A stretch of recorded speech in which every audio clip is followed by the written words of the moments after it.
Welcome to the Visiting Speaker Series. I'm so glad you could all join us this afternoon for the amazing talk by the amazing bloggers Jerome Armstrong and Marcos Zuniga, who write the Daily Kos and Jerome's fabulous blog, which is called Mighty D. Mighty D. They've done some really interesting work and some really interesting thinking around how do the new grassroots within our political structure in the United States work? Do these new technologies actually create a space where different types of people are having a new political voice? Do these types of structures help people actually get together and become a true force politically? And these are very interesting things. I think many people think the jury is still out on this. And I'm just so pleased that we could have these two experts come in this afternoon to chat with us about their work and about their new book. So please help me welcome Marcos and Jerome.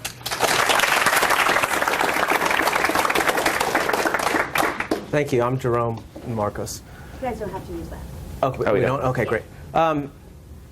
That's a great segue. Thanks, Tamara. And in terms of where Marcos and I came into this whole new phenomenon, and I think we can look at the internet as an opening to many more voices than were present, was within the political arena. Following the 2000 election, both of us got involved in politics, sort of ramping up, and before that, neither of us had a pedigree or political experience in terms of working on campaigns or elections, or had even a poli-sci degree. Although you had a bachelor's in politics. I did. He was a step ahead of me. But we both there was a vacuum out there in terms of partisan voices on the Democratic side, and voices in general that were authentic and that reflected politics from the point of view of ordinary people instead of from the point of view of either journalists that were covering politics from their particular standpoint for years on in, or from politicians and parties that have become ossified and sort of used to a certain way of the media presenting their elections and campaigns. And so we stepped into that vacuum and quickly found that there was a lot of people out all across the nation that were interested in hearing an authentic voice, but not only that, they were interested in participating by commenting not only with us, but with other people in the blogs in this new way of political dialogue. And from there, it's grown to where we were involved with the Howard Dean campaign, and the blogs have grown tenfold since then, to where now Marcos' blog, Daily Kos, gets over 500,000 visitors today.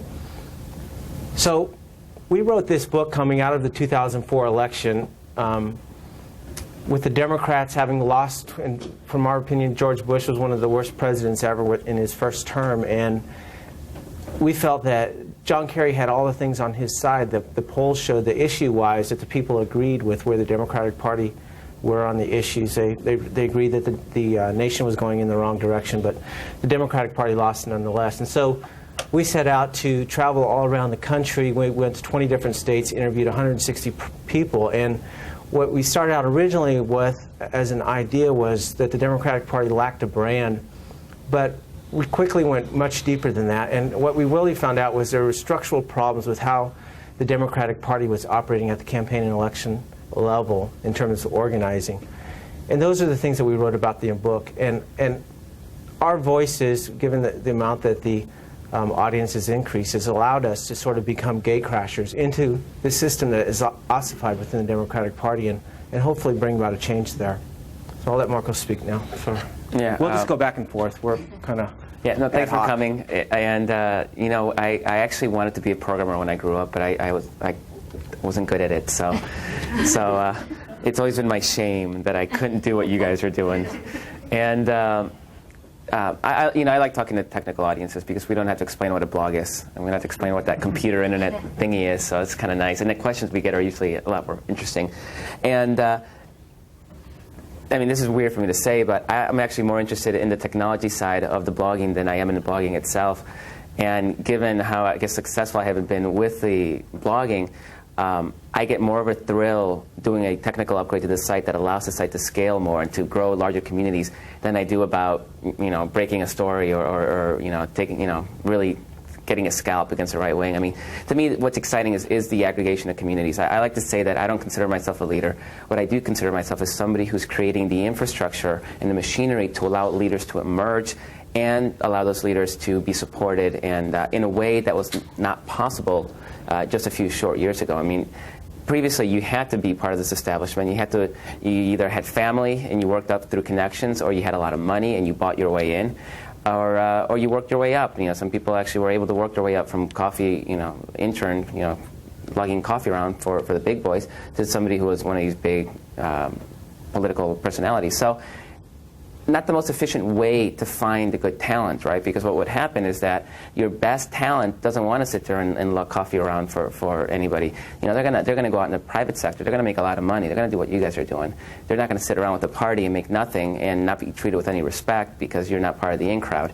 And so we, as a movement, progressive movement, have been losing a lot of this talent, a lot of the best and brightest in our movement. Conservatives, on the other hand, have been very, very effective at nurturing that talent and pulling it into their system. So rather than losing, what they're doing is they're actually out there recruiting from corporate America, pulling them into their movement, and they pay them well, and they nurture them, and they mentor them. And so what you have is a machine that is extremely up-to-date, technologically super advanced.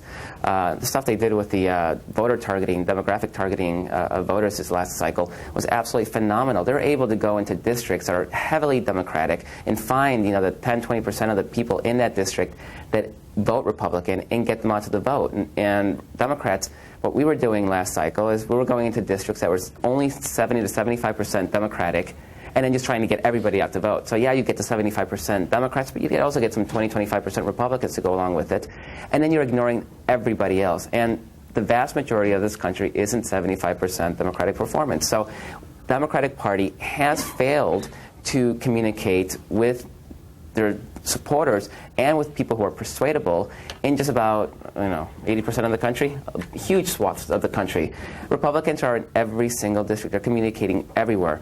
And that is a very dramatic change. And what enables them to do that is technology. I mean, there was no way to do that before the internet, before this revolution that you guys are a part of, and we're now kind of riding that wave. That did not exist before. Now they've been able to adapt to that and move quickly in that regard. Our side is back in the Stone Age, right? Because you have this cabal of consultants that are doing things a certain way that make a lot of money. They don't want things to change because they fear what's different, and they fear that they have to bring in new people that may usurp their power or may infringe upon their little fiefdoms. And so, for us, it's kind of, in a lot of ways, it's frustrating to see that they have embraced their innovators and their entrepreneurs, and we have to actually beat them over the head with whether it's blogging or whether it's just book. We have to beat them over the head for them to realize that they need to start changing the way they're doing business and adapt to the changing political and media and technological landscapes. And they didn't want to change. We both worked on Howard Dean's campaign, and after the election, sort of our initial impulse was to bring about change inside the structure of the Democratic Party as an organization. So we're both at the forefront of pushing for Howard Dean's movement into the DNC. And for anyone that's following politics right now, you can see that Howard Dean's getting a lot of backlash for one of the key things that he advocates for, which is the 50-state program that he talks about, taking resources out of D.C., money that's raised, and decentralizing it and putting it back into the states and the party organization. And that really gets to the heart of what we talk about with people-powered politics, which is people at the very local level becoming engaged in political participation. And in many ways, it's the technology that allows that to happen. One of the things that I'd love to see happen is to make it as easy as someone to get involved at the local level of Democratic politics for a precinct meeting, say to be able to go to a website, tap in their zip code, and find out when the next precinct location meeting and where it's at. It would be really simple technology. It wouldn't take that hard to aggregate and make that happen. But if you went on and tried to find out where that's at, maybe in Seattle it's a little bit different because it's so tech savvy here, but most places in the country, I know I tried this when I lived up in Vermont, you just can't find out that information. It's so arcane, the people that have been in the political process in that Democratic Party structure. That's on purpose. They don't want people to show up. Yeah, that it's ossified, it's insular, and it's hard to break through that. But I think with technology we can do that, and that's what we wound up doing with Howard Dean. With that chair election, is we broadcasted all over the blogs that we were going to make a statement, and there were people in D.C. that said, "Over my dead body, would Howard Dean be chairman of the DNC?" But we organized nationally. The DNC had regional meetings in all 4 of the regions of the U.S. leading up to that election, and we had hundreds of people show up at these meetings where nobody ever showed up before. And we basically made a statement that, look, if you guys, you don't go along with this, then, we're on the outside, we'll break in by ousting you out of the party itself at the very precinct level. So there's been participation within the Democratic Party in terms of opening some of that up, but obviously Howard Dean was just one step in. There's a lot more work to be done. Yeah, and, Howard Dean's at the top, so we had to break through the state parties and down to the county level. And, like Jerome says, you can't find information on how to take over your local party because it's on purpose. They don't want challengers. And they'd rather lose and carry their fancy little title because it makes them feel like big shit, rather than actually have to work and do their jobs, which is to actually create more Democrats and start winning some elections. So one of the things that we've been advocating, we're hoping to do it maybe with Move On or maybe some people will take the initiative, is to create that kind of national database. I mean, kind of wiki style actually, where you tell people. I mean, Joe Trippi, who ran Dean's campaign, tells about how he took over the Santa Clara Democratic Party when he was in college, and him and 5 friends showed up, and they were the only people who showed up. So by default, they were it. I mean, all it takes is really to show up a lot of times, and from there they were able to grow, and that's how he got into politics. Also, he got elected because his name was Trippi, and he was running in 1966.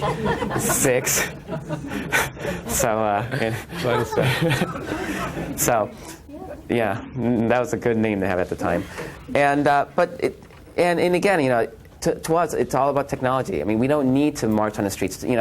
As far as I'm concerned, marching in the streets is useless. It's an old story. Nobody cares anymore. A bunch of people in the street. You think, don't they have something better to do with their time than to march in the street over some stupid thing? But a bunch of people get online and they exert pressure online. To me, that seems to be more impressive. Because a lot of times, it's not one or the other. A lot of times, you create these narratives, like the Cindy Sheehan story in Texas. I mean, there was a narrative. It wasn't a big march. I mean, she ended up going that route, and that's when she jumped the shark, essentially. But that summer was pretty dramatic because she was just sitting, camped out in front of George Bush's ranch, and the blogs were writing about it. Eventually, a couple of camera crews went down, and it kind of snowballed from there. So one of the things that the blogs were able to do is really create the buzz that allowed some of this media to have a hook to go down. So, technology. We're a media-saturated world now. Media's the future. Now with convergence, television, and the internet, I mean, it's going to be absolutely dramatic. So we're going from 500 channels to unlimited, to the entire internet on a television. So how are we as a movement going to take advantage of this? Are we going to let the Republicans once again take the lead and dominate that? And if you're a Republican, I'm sure there's some of you in here, that's what you're hoping. Right? You're hoping more of the same. And, for us, though, we're saying, we have the talent. I mean, Silicon Valley and up here and, New York, Silicon Valley, and all these tech centers are very heavily progressive, very heavily democratic. It's a crowd that maybe hasn't been as political in recent years, but that's been changing quite a bit lately. So why don't we harness that energy and that expertise and that power to build this next generation movement that will not only dominate and take over the Democratic Party, but will lead it to this more egalitarian system, more people driven, where they're not beholden to the corporate interests or beholden to people. And I'm convinced that at that point we're going to have a party that's going to start winning elections again. We win on the issues. We lose on the structure. We lose on infrastructure. So unless we turn that around, and it's going to be people like you guys, really. I mean, when we look at a lot of the advocacy stuff that has been very effective the last couple of years, a lot of it is a bunch of, a database guy getting together with maybe a Perl programmer or a C++ and a designer, and they put together some kind of advocacy like Boycott Sinclair, right? This was in 2004. Sinclair was going to run an anti-Kerry documentary. They own 86 stations across the country, television stations. The night before the election, they were going to run an anti-Kerry, one of the Swift Boat veteran for the Truth ads, and they were able to these 3 guys got together, built Boycott Sinclair, and they were able to drive that into this incredible advocacy campaign that eventually tanked Sinclair's stock, and at that point the investors got pissed, and they ended up forcing Sinclair to pull the documentary. So it's that sort of thing. It's getting people who know the chops, who know how to operate in this new world, this brave new world of technology and media, and getting involved in doing change, because it happens, and it's for people like you guys, and for us too. I mean, it's not as hard as it was once upon a time to get 1 million people to march on the mall in D.C. So to me, that's pretty exciting. It's a democratizing of activism, And it's a very tangible way to start trying to push the Democratic Party and the nation closer to where it really should be, as opposed to where it's at today. You know, the interesting thing on the marches is those the pro-immigration ones that they recently had. Yeah. In large part, it was done by MySpace organizing, but then on IMing, you know, the walkout from school was all like text IMing back and forth between the students. So it was sort of a spontaneous march, but using new technology. So let's open it up to questions. I'm sure there's a bunch of them, so let's do that and take it from there. Yeah, go ahead. Yes, in early March, I heard about the Democratic precinct conferences on the radio. Mostly I just for different counties. When I went, I was going to my precinct to show up. Did you take over? Not to experience that here, but I did put in one thing for the theme about making better passenger rail a national priority. Yeah. And then this week, legislators Rodney Tom and Ross Hunter held a meeting with the public, supposedly, but only 2 of their staff, the 2 legislators, and 5 members of the public showed up. Yeah, there's not a lot of participation, so it's very easy to jump right in and have a large voice within that political area. But also, these offline meetings, a lot of times it's better to organize those online because people are busy. You know, people have responsibilities. It's a lot easier for them to get together on some kind of IM chat or a blog and discuss things. And once you get a big enough crowd that's involved, naturally they're going to want to take it offline. It's a lot of what we're seeing with our Daily Kos HaMedidi communities is they're starting to organize themselves and meeting offline because they want to have that face-to-face influence. But all the first connections are all made online. It's a much safer environment. You know, I'm very antisocial. I would have a hard time going to a meeting without knowing anybody. I mean, I'd be in a corner, you know, really scared of myself. So blogging, right? So the technology's been absolutely fantastic for me. And this technology was made for me. It's made for, I think most people are like that, you know. And so it's safe, and it's also easier for elected officials. They don't have to be on publicly, right? They can not have to tie and have to have that fake politician smile. You know, they can do it in kind of a safe environment. And once they get enough interest, then you start taking those things on offline. But the technology really enables a lot of these connections to be made in ways that is easier and more convenient for people than having to actually go to an actual meeting. Yeah, go ahead. So I supported Dean last time around as well. And from where I sat at the time, I really felt like he didn't get the nomination because the party bosses didn't want him to have it fundamentally. Now you guys are saying that, you know, well, it's the technology and that infrastructure that matters, but then on the flip side, he was the guy that had technology and infrastructure. So can you comment on where's the disconnect, and why do you think that he really failed to achieve the nomination? Well, there's sort of the intersection there of when the technology is accessible and is used by enough people to be like a tipping point to affect the outcome. And I don't think we were at that point last cycle. And I'm not sure exactly when we will be there. I mean, in terms of usage in the internet, we're still only at maybe 15% that people go to predominantly the internet for their political news, so it's still pretty small in that sense. But we do talk a lot about, though, that in the book, that takedown of Howard Dean in Iowa, with specifically with one of Marcos's arch enemies, the DLC. You know, it's when we talk about infrastructure, it's more than just, you know, having a great blog and having a great website. I mean, there's a whole overarching infrastructure that the right has. They have the think tanks that generate the ideas and mold them into a governing blueprint. Then they have their media machine, Fox News and Rush Limbaugh and 700 Club and Washington Times and Free Republic and on and on and on, that allows them to market those ideas to their base. They reach, you know, roughly a third to half of their base with their media machine every week. We don't have the ability to reach millions of people with the partisan liberal media. It doesn't exist. Blogs, Air America, you know, the little bits here and there, but we really don't have that mass capability of really pushing our message and marketing it. And they have the party infrastructure, which is what we were talking about earlier, the consultants and the ability, the databases and the sophisticated demographic targeting and that sort of thing, that allows them to sell those ideas to the American public when that sale is made, which is on election day. So this is broad. I mean, the Republicans spent hundreds of millions of dollars a year on this machine.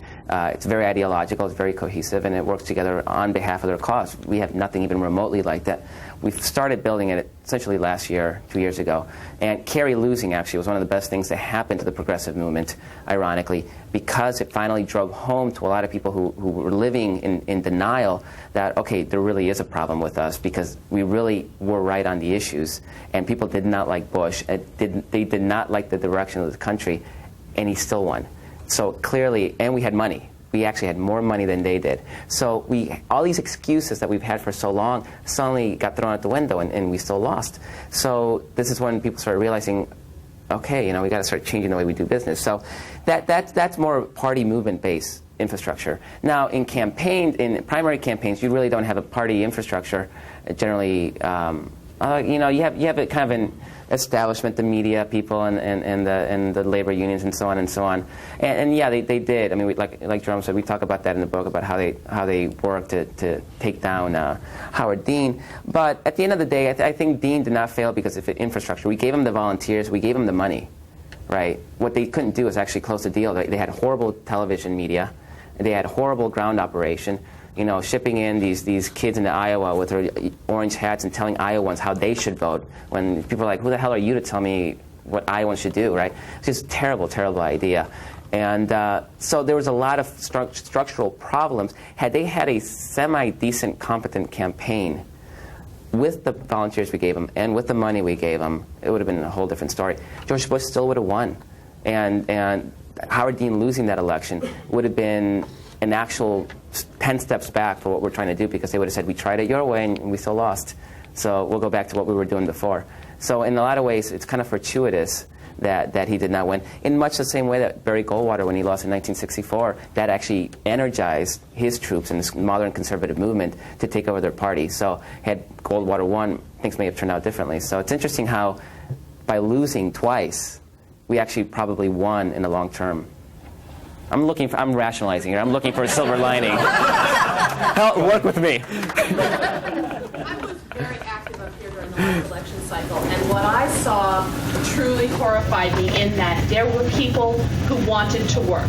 There were people who came in through the precinct caucuses, there were people who came into the county convention, and there was nothing in the local party apparatus to be able to put them into something functional. I spent 20 hours a week calling people who'd already been called and knocking on doors that had already been talked to. And up here, we have to change the way the local party infrastructure is working.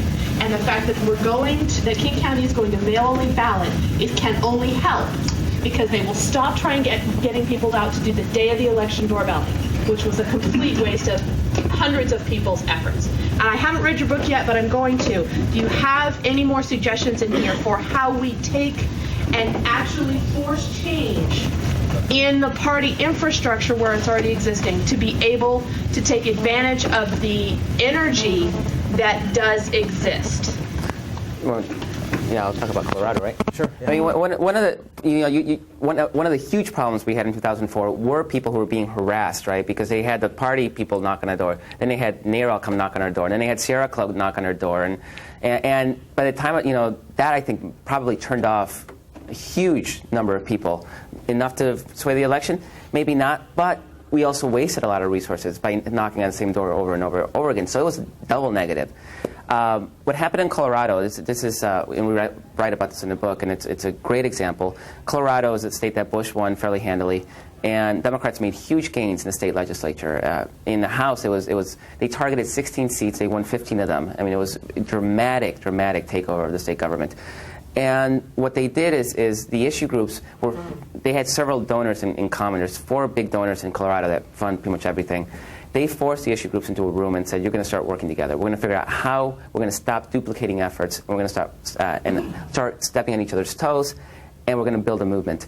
And they got together with the party, and what they decided in Colorado was the party was going to take care of message and candidate recruitment. Nothing else. Right? The issue groups were going to focus on turnout and the ground game. And then those issue groups actually split up geographic zones, so they weren't going into each other's turf. And so they were able to be very efficient in the way they used those resources, and clearly huge success. This is now a model that's being emulated. The architects of this are traveling around the country, and you can't do cookie cutter. Every place is different. One thing, we were in Texas at a meeting, and these issue groups got together, and they've been fighting forever. And they decided at this meeting that they were actually going to start sharing their membership lists and start figuring out how to work together. But here, you know, the difference there was that the groups were going to force the donors to say, okay, now help us make this happen. So every state has its different dynamics. There's no cookie-cutter approach. We criticize the cookie-cutter approach in politics, so we're not going to advocate it. But the idea is a lot of that duplications because people are not talking with each other. And you know, in Texas, you know, the NARAL president for NARAL Texas, you know, when I asked her, are you guys for serious? This is really happening. And she said, you know, at this point, what do we have to lose?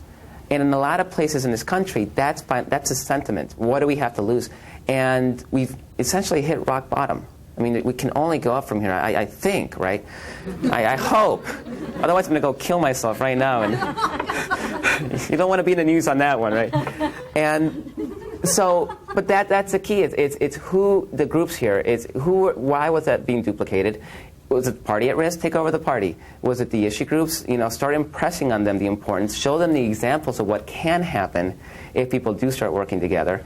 And I think long term, it'll help solidify states like Washington, which shouldn't even been a toss-up last time, and you know it was for most of the election. And we can start actually making some gains in some of these other purple and red states. Did that answer your question? Kind of. Go ahead.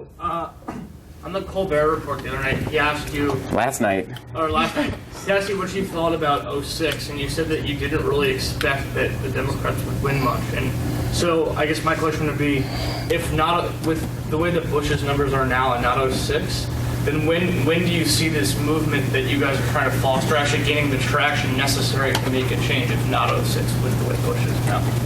Marcos is still pessimistic. Let's hope he's a contrary indicator. He thought we were going to win last time. yeah, so. last few cycles, I was convinced we were going to win, so I'm kind of hoping my streak holds. And I'm always wrong. I mean, I think we'd be in great shape if I'm wrong again. Now, I think the main problem that we point out is, well, there's a couple of them actually. The Democrats are up against a huge wall, and that the Republicans have done all these things, what we call backlash insurance, such as gerrymandering and reapportioning seats throughout the nation, so that even though the Democrats are up nationally 10 or 13, I think, in the recent poll, % above the Republicans in terms of who would people vote for, you know, for their congressional representatives. And if you look at the individual races across the nation, it's much more difficult for the Republicans to gain a majority. But then the other problem is that the Democrats on a national level haven't done a good job at saying, this is how we differ from the Republicans. This is the distinction between us and them. And I think the reason why they haven't done that is because for so long, many decades, the Democratic Party was the party of governing. They saw themselves as the natural majority in this country. And so they sort of viewed their effort as more of consensus building and not really partisan in nature. But now they're in the opposition. And for an opposition party to gain power, they have to be able to say why they shouldn't have power. It can't be just the Republicans are corrupt. It can't be just the Republicans can't govern. They have to. They might win by default, who knows? But even if they win, what have they really won? They haven't won a mandate because they haven't really stood for anything and made the distinctions between what a Democrat stands for as opposed to what Republicans are governing. You saw how easy Colbert treated me. I mean, he was stumping me by asking me like regular questions. So that was kind of nice. Yeah, no, Jerome's right. What I'm seeing as I talk to people is, and I said we're seeing the early elections this year, some primary special elections, is Democratic turnout is absolutely in the dumpsters right now. They're not turning out. They've been burned last 3 elections. So they're like, well, Republicans don't care that we exist. I mean, Republicans have made it very clear that if you're 48% that voted for Kerry, you don't exist. Democrats can't get elected, and they keep breaking my heart, so why should I get invested in another election so they can break my heart again? I'm just going to tune out. And that's what we're seeing. And it doesn't hurt when Democrats in D.C. are basically saying, shh, don't say anything, because their Republicans are doing a good job of killing themselves. And they are. Nobody wants to vote for Republicans. But we still need to get people to want to vote for Democrats. Otherwise, it's nobody's going to turn out and vote. And we're going to make gains just by default. I mean, the map shows that we're going to make gains. Is it enough to take over Congress? I don't think so at this point. And it could be. I mean, we could be looking at a major wave election. But only if people, first of all, our base has an incentive to turn out and vote. Theirs doesn't. Theirs is absolutely not going to vote. If we can give our people a reason to vote, that's what's going to win the election. It's not going to be trying to appeal to the moderate, middle, or whatever. They don't vote anyway, right? And if they don't have incentive enough to vote against the Republicans after the mess they've made, then we're not going to get them. So let's try to get our people motivated and turn out to vote. I had breakfast with a congressional candidate, and two things came out of that was really interesting. One was that she saw only 40 seats are up for play. Yeah, comparatively, yeah. And the second thing was she just is not willing to go and state and really be transparent on her blog and really give us a look at her life and her ideas and really lead the country, show some leadership, because she knows every word she writes there or shares with us is going to be used against her. And how do you change that? How do you get a new kind of candidate that really, that's where I got sad with Dean, was at the end of the day I knew that he wasn't blogging. He didn't believe in talking to me. Well, yeah, you guys believed in talking to me. Howard Dean just got a computer like in 2002, so. But he also got beat up every time he opened his mouth up, and I think after a while he started kind of becoming risk averse. And as he became the front runner, then naturally, when you're an insurgent, you can say whatever you want. You're trying to make news. When you're the front runner and you're making news, it's probably a bad thing. So that's it's actually a structural defect right now in our political system. It's a problem.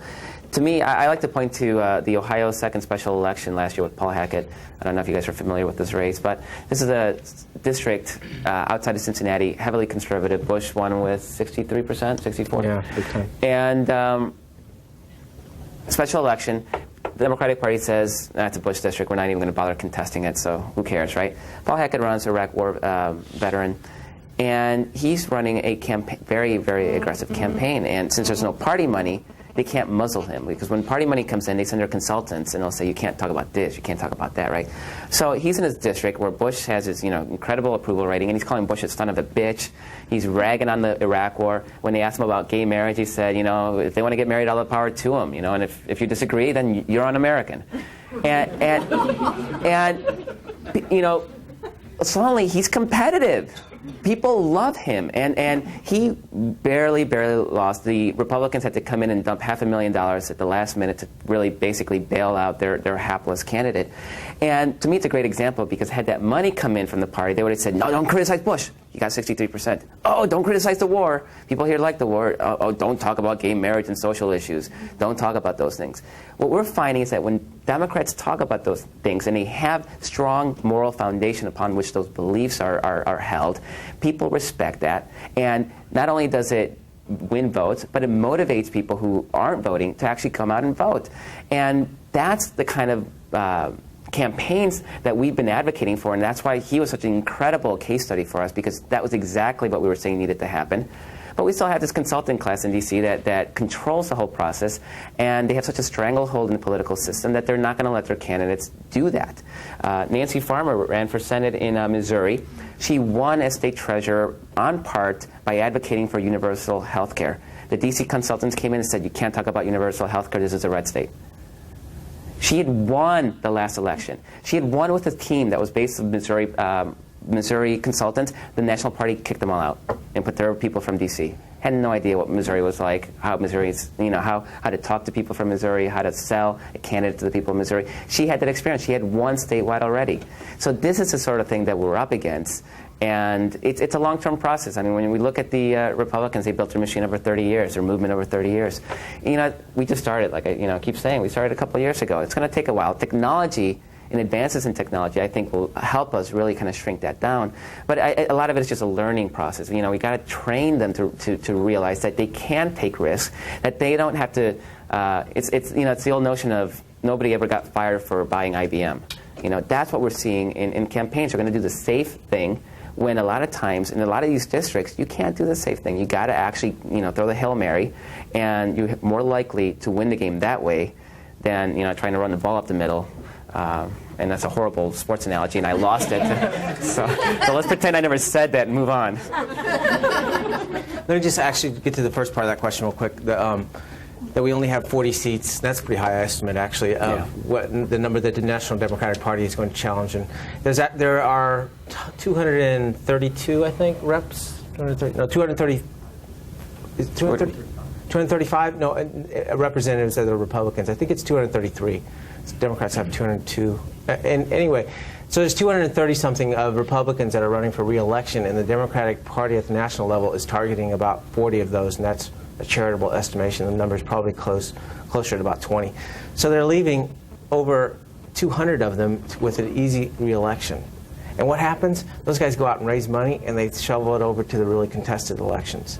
And so the Democrats will complain like, we can't fund candidates into these races which look like really long shots because it'll cost us our money that we have to spend on these contested races. And then meanwhile, those guys turn right around, raise money there because they're not being contested, and put it into the contested races. And what we wrote about was 2 examples where the Netroots strategy, which was identifying these long shot races and trying to fund them and get some early funding into them so where they could turn around, actually become competitive. The two examples we use are Tom DeLay and Marilyn Musgrave. Tom DeLay was running in Texas. The D.C. Democrats have written it off, and a guy named Morrison was a long shot race that we got behind, and he actually started the whole thing, which culminated this last week with Tom DeLay stepping down finally by strongly challenging him in his own district. Another race was Marilyn Musgrave in Colorado. Democrats were not vicious homophobe in the Senate. Yeah, her issues vicious, were just vicious, evil hater. They weren't going to back her at all. They were just going to let her ride. And she had what was her bankroll? $3 million. She had $3 million, and which would have gone to other anti-gay candidates across the nation. She was ready. She was campaigning around the country because she was pushing this hate amendment, this anti-federal, anti-marriage amendment, whatever. And so she was actually campaigning for people around the country and giving them money. And suddenly, we raised what? Was it Matsunaka, right? Matsunaka. We raised $600,000. Yeah, not that much. Like 600. He raised less than $1 million in the whole race, and 600,000 was Netroots based and sort of like funders that came from the grassroots support. But the Republicans she spent all her money, and the Republicans had to dump another $2 million to bail her out. And and that was money that couldn't go to those other competitive races. So I think that the argument that they can't field candidates because of the money and the resources just doesn't pan out. A lot of that is a game of chess. You're trying to pin him down. Yeah. An incumbent will spend 10 times the money of a challenger to make sure that he's not going anywhere, she's going to be safe. And we need to use that to our advantage. And Democrats are, they see everything in win-loss. And if some of you follow the blog world, I get mocked a lot for my win-loss record, right? But the win-loss record isn't my motivation. I mean, we're not trying to win these races. That's why we're going with... What is it, 3-14? 3-17. Okay. And the key is to pin them down, expand the playing field, is wave the Democratic Party flag in districts that haven't seen it in ages. And in that regard, it has been successful. Republicans had to spend a lot more money to offset the relatively small amounts that we raised. And kept that money in their district, kept the candidates in their district. Tom DeLay, for the first time since he first got elected in Congress in 86 or 88, actually opened up a district campaign office. He hadn't even bothered to go back to his district since he first had gotten elected. He had to open up a campaign office and spent the entire cycle in his district instead of out raising money for other people. Somebody told me he's actually moving to Virginia now. He's leaving lobbyists probably or something like that. Yeah. But the other part of this equation is that the Democratic Party uses slogans like putting people first and together, well, whatever. I don't know what exactly. Together something. And, it's this all-inclusive type of slogan stuff, but then when we get to the election, we blow off half the people at the presidential level. We go after eight targeted battleground seats, or we just go after 40 districts. So we're blowing off huge swaths of the country. We're telling progressives in these rural areas that, you know what, it's unwinnable, forget you. We're not even going to find a candidate that you can, back and help build up the Democratic Party to hopefully win there someday. So that's really where we talk about the long-term structure of building up the Democratic Party at a national level, again, so that once again we can be a national party, that we have to, fix these areas. Yeah, it's incredible. We're in this book tour. We're doing over 100 events. I think we're up to 40 cities right now. I mean, this is not a normal book tour, right? Normal book tour is 6, 10 cities, right? And we're still getting emails from people like in Alabama saying, please come. We got a couple hundred really committed activists. Nobody pays any attention to us. Please come. They want validation. They want somebody to say, you know what, you matter. Your work and efforts matter, even though you're in this really red area of the country. And, it breaks my heart that we can't go to every place because, there's limits to what we can do. But that's the kind of hunger that we have out there. And that's a kind of hunger that's not being met by the National Party or even the state parties. So. One nice thing about your blog is you can link to them and point out, hey, we do care about you. Even at some abstract level, I can't visit you, but right. we've done that here at Wingstop by looking at people who hate us and talk about us. It completely changes the discourse out there. Absolutely. Yeah, I've been talking with Dave with Horses Ass. See, there's a plug, horsesass.com. Local blogger, and that's really where the it's .org. Yeah, Sorry. nonstop is a nasty place. Okay. Don't go to .com. Go to .org. But no, it's the local blogospheres too that are going to get built up, and to date we've just seen really a few states break out in that, and Washington's one of them where their local blogs have impacted the media and issues in elections. But that's going to happen more often. Go ahead. From your vantage point, can you talk a little bit about the 2004 campaigns, Kerry and Bush campaigns, and their use of the blogosphere and how they compared and contrasted, both on their own websites or how they interacted with the blogosphere, like through blogs from Bush? Well, the Kerry campaign had a guy named Peter Dow who was actually had a lot of pull with John Kerry personally.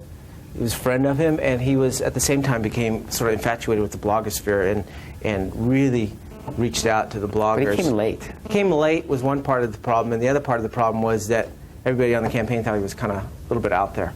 Even though he had access, even though he was able to reach out to us, actually executing a strategy and making that matter was difficult for him.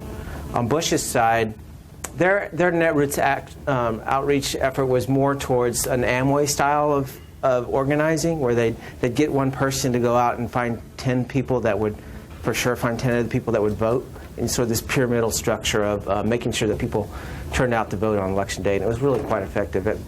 I think I heard Karl Rove say they had like 250,000 people doing that on election day all throughout the nation.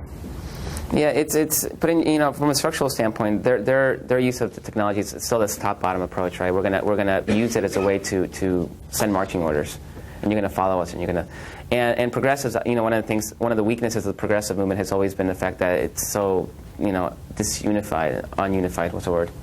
There's a word. Decentralized. And nobody wants to. Everybody has their ideas, and everybody. So there's this okay, we're going to follow that leader. It just does not happen.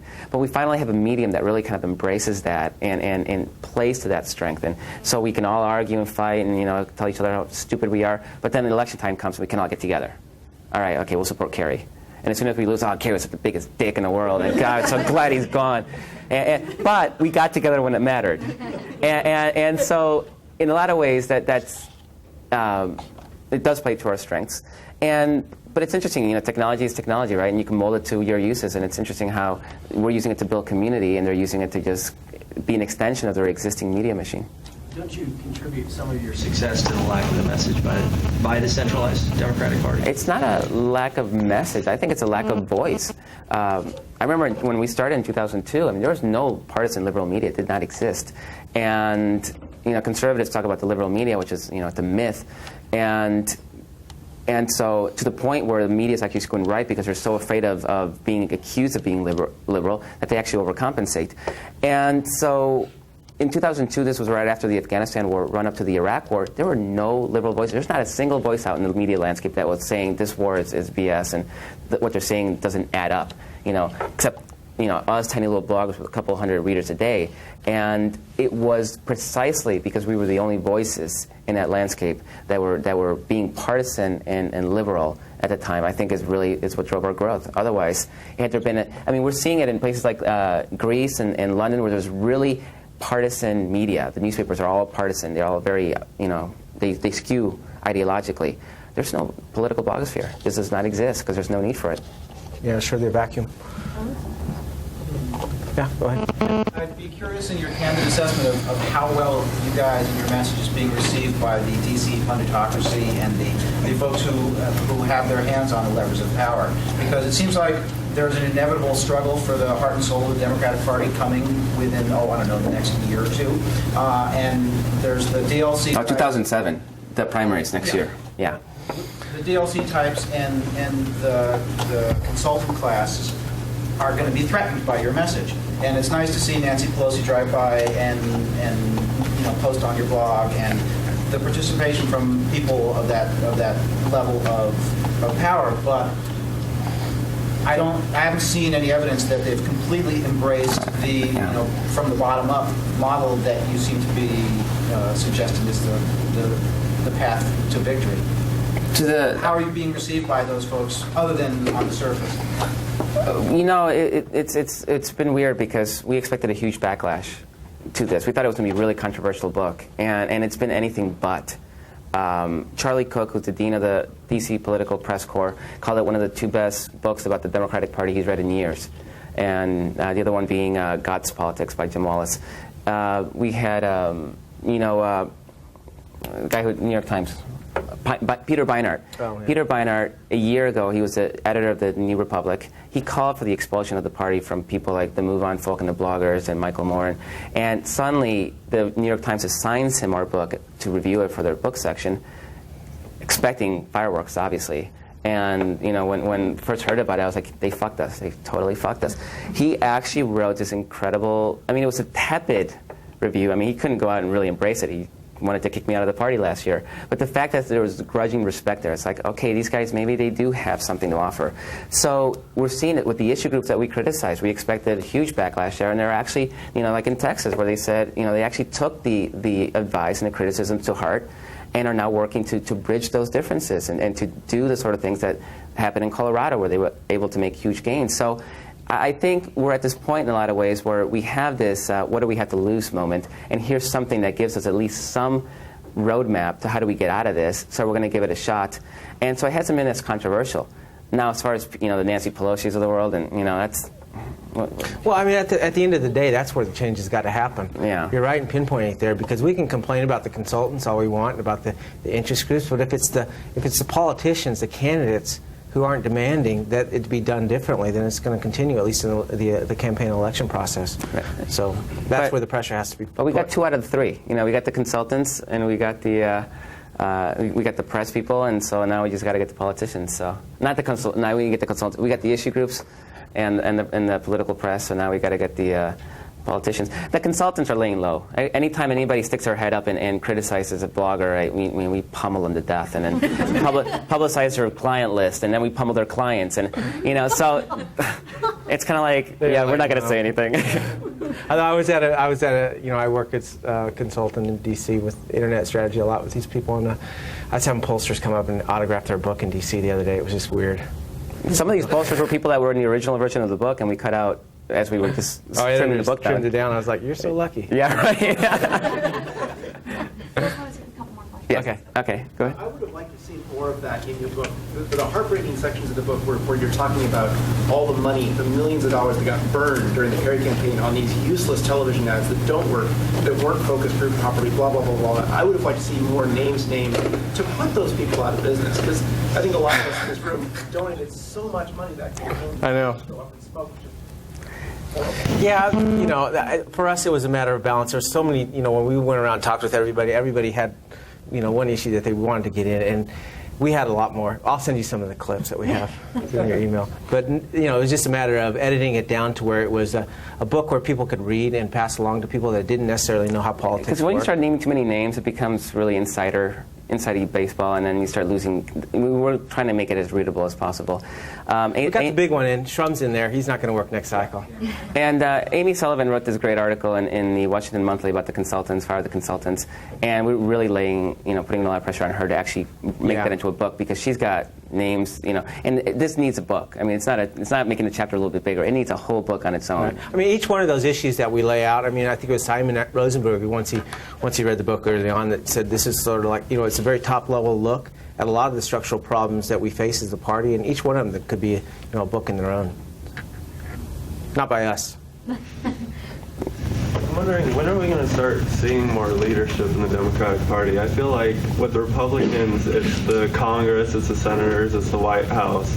With the Democratic Party, it's the bloggers, the actors, the comedians, you know, you guys, which is great if you guys want to run for president. But yeah, but we don't. But when are we going to start transferring, you know, all this sort of leadership into actual candidates? I have a couple theories, and they're theories. they've had this machine, this conservative machine, for so long that if a Democrat showed any kind of leadership, went out on a limb, they got pummeled, and there was nobody on the left to push back. So it was just absolute agony. The other thing is their two formative experiences are losses Right. of 94 and 72. Right. So they're risk averse for that reason, right? Because those are really big losses. So there's that, and there's also the fact that the Republican Party has for a long time been funded by small dollar donations. People think Democrats are the party of the people. We actually had the only place where we beat the Republicans in money-wise was in $1 million plus donations. We actually got the big fat cat corporate donations. We got them, not them. And they had the small dollar donor base. Best thing that happened to us was campaign finance reform. It was supposed to kill the Democratic Party because we were losing those $1 million donations. What it forced them to do is actually reconnect with regular people. Now what that does, I think, and again this is theory, is that when Republicans are dependent on that small dollar donation for their operations, they have to be responsive to their base. Because if they're not, they're going to lose that money. Democrats have not had the need to be responsive to their base because they didn't need their money. They just needed their vote every once in a while. And so now that they actually need their money, I think that long term, as they slowly get trained, it's a training process, right? That they're going to have to step it up on the leadership front, yes. Eventually they will. So that's the end. We've been told no more questions. Sorry. We are doing a couple more events. They're on crashingthegate.com. And we're still here. We're going to be here another half hour. So if you guys, we're going to sign. And if you guys have questions, feel free to. And books are over there if you don't have them.